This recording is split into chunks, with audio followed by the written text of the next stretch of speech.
Hola hermana, ¿qué tal estás? Te respondo a tu pregunta. Vamos allá. Hola hermano, muy buenas, ¿qué tal? ¿Qué opinión tienes de los libros apócrifos? Bendiciones, bendiciones para ti también. Vamos allá. Pues mira, no te voy a dar mi opinión, sino que te voy a decir la verdad, la única verdad que hay respecto a los libros apócrifos. Mira, muchos listos, dicho absolutamente con ironía, dicen que claro, que es que la Iglesia Católica descartó los libros apócrifos porque decían cosas contra la Iglesia, contra no sé qué, y que como no les interesaba tuvieron que tacharlos y decir a la gente que es que no valía, que no sé qué, como si los hubiéramos manipulado. Pues no, efectivamente, qué listos son. Con ironía. Estoy diciendo realmente todo lo contrario. Cuando escuches qué listos son, piensa el antónimo de listo. ¿Por qué la Iglesia no tuvo en cuenta los libros como el Protoevangelio de Santiago, el Evangelio de José el Carpintero, el Evangelio de María Magdalena, el Evangelio de Pedro, el Evangelio de Poncio Pilato y otros tantos libros apócrifos? ¿Por qué? Por tres razones. Primero, porque son de siglos posteriores. Segundo, porque son de falsa autoría. Y tercero, porque no están leídos por la Iglesia. Ahora explicaré el tercer punto. Ya sabéis que hay tres puntos, ¿cierto? Pues para poder explicarlos voy a usar el Evangelio de María Magdalena, pero estos tres puntos se pueden aplicar para todos, sin excepción, todos los libros apócrifos. Primer punto, ¿cuál hemos dicho que era? Siglos posteriores, ¿cierto? Evangelio de María Magdalena, ¿cuándo se escribe? En el siglo II después de Cristo. ¿Cómo es posible si María Magdalena murió en el siglo I? Por lo tanto, siglos posteriores. Y el segundo punto, ¿cuál era? Falsa autoría. No lo escribió María Magdalena. ¿Por qué? Porque no es posible. Si María Magdalena muere en el siglo I y el Evangelio de María Magdalena se escribe en el siglo II, es decir, María Magdalena lleva un siglo muerta, ¿cómo se come eso? ¿Cómo es posible? ¿Murió en el siglo I María Magdalena, resucita, escribe el Evangelio y la vuelve a palmar? Tiene ningún tipo de sentido.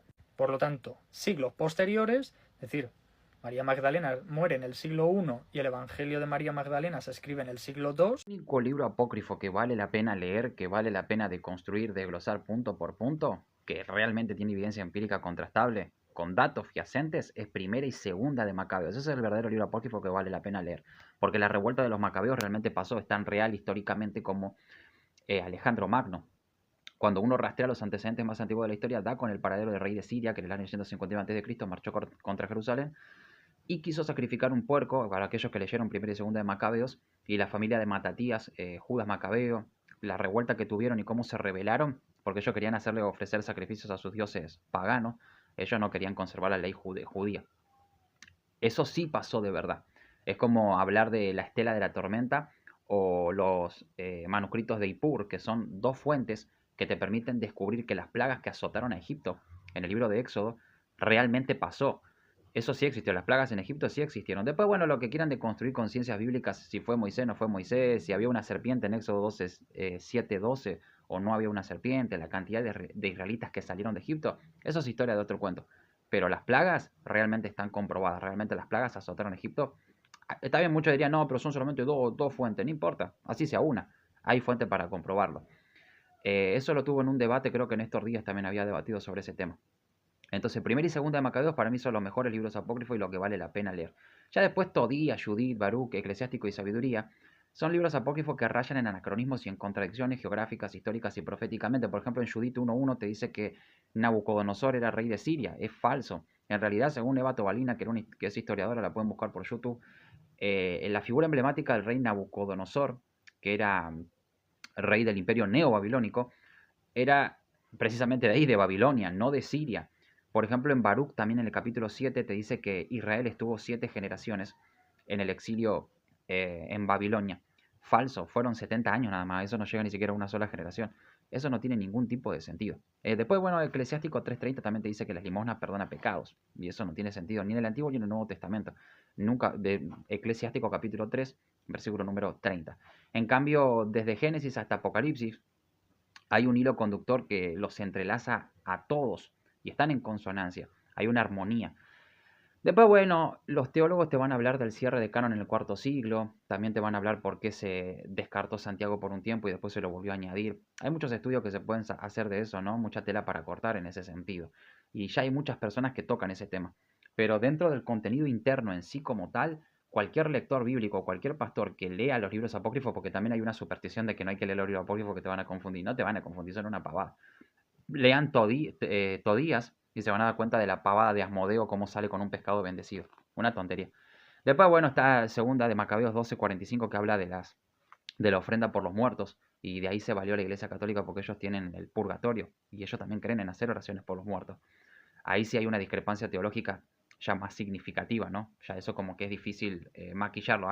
Pero igualmente el mundo católico y el mundo evangélico son dos cosas enteramente diferentes.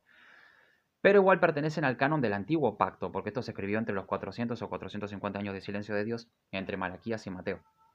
Ahí se escribieron esos supuestamente libros apócrifos. Después te van a hablar de la Septuaginta, de la Vulgata de San Jerónimo. Igualmente, San Agustín, por ejemplo, que es uno de los 4 padres latinos más renombrados, también descartó y desestimó esos libros apócrifos. No le dio la misma relevancia que a los 27 del Nuevo Testamento y a los 39 del Antiguo. Hay mucho para hablar en ese sentido porque el cierre de canon es algo que se estudia y las diferencias, pero dentro del contenido interno, en palabras simples, los libros apócrifos, si un pastor o un lector bíblico los puede leer y se va a dar cuenta que los libros apócrifos son todos una pavada, igual que el libro de Enoch, que está totalmente sobrevalorado. Que en el capítulo 60 te dice que Gadriel engañó a Eva, tenés que tirar por tierra y a la basura todo el libro de Génesis. Después que Leviatán y el Bemón son macho y hembra. Solamente leen los primeros capítulos donde dice que los ángeles se llegaron a las mujeres y le hicieron los nefilí. Eso es lo único que les importa a todos aquellos que estudian el libro de Enoch. Que se hacen los que estudian, que ni estudian, y te lo venden como un producto comercialmente atractivo. Pero cuando vos lo decodificás el libro te das cuenta de que igual que Tobías es una reverenda estupidez. No tiene ningún tipo de sentido. Puedes revisar punto por punto todos los errores que tiene. Entonces el mejor es primera y segunda de Macabeo. Después todos los otros están sobrevalorados. De los que yo leí, que son los 7 de la Biblia Católica, Tobías, Judith, Baruch, Eclesiástico, Sabiduría, primera y segunda de Macabeo, y el de Enoch. Después hay otros que no los hablo porque no los leí. Por ejemplo, ese de que María Magdalena tuvo hijos con Jesucristo, ese no lo leí. Y hay otros más, también está tercera y cuarta de Macabeos, el libro de los jubileos, eso no los leí, pero lo voy a leer.